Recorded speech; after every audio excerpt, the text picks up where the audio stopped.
আসসালামু আলাইকুম, ওয়েলকাম জানাচ্ছি আমাদের আজকের নতুন আরেকটি রেসিপিতে।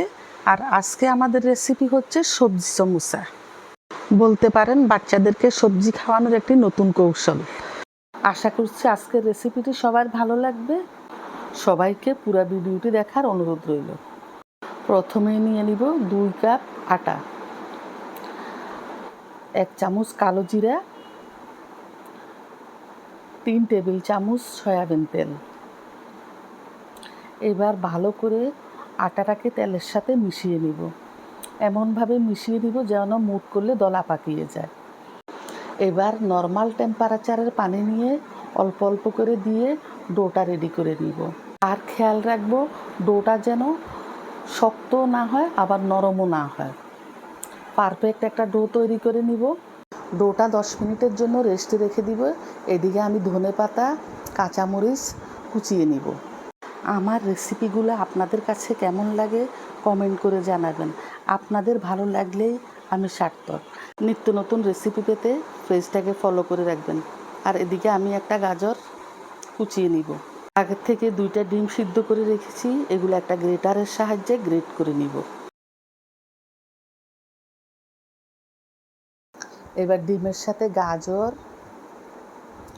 পেঁয়াজ কুচি, কাঁচামরিচ কুচি এবং ধনেপাতা, 1 চামচ অরিগ্যানো, 1 চামচ জিরা ধনিয়া গুঁড়ো, 1 চামচ গোলমরিচ গুঁড়ো, 1 চামচ চিলি ফ্লেক্স, স্বাদ মতো লবণ দিয়ে সবগুলো উপকরণ একসাথে ভালোভাবে মিশিয়ে নিব।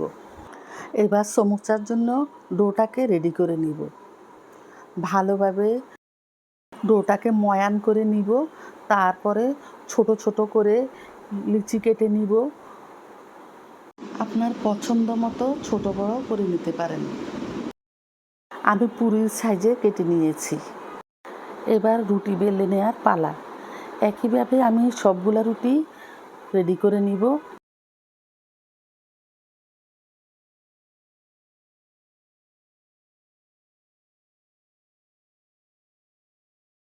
এবার একটা একটা করে পুর ভরে ভরে সমোসাগুলো রেডি করব। যে আমি যেইভাবে করছি আপনারা সেইভাবে করে নেবেন। না হয় আপনার দোকানের সমোসা যেইভাবে তৈরি করে সেইভাবেও করে নিতে পারেন। একইভাবে আমি সবগুলা সমোসা রেডি করে নিব। আপনাদের সুবিধার জন্য আমি আরও একটা রেডি করে দেখাচ্ছি। সবগুলা সমোসা রেডি। আগের থেকে কড়াইতে তেল দিয়ে রেখেছিলাম, তেলটা হালকা গরম।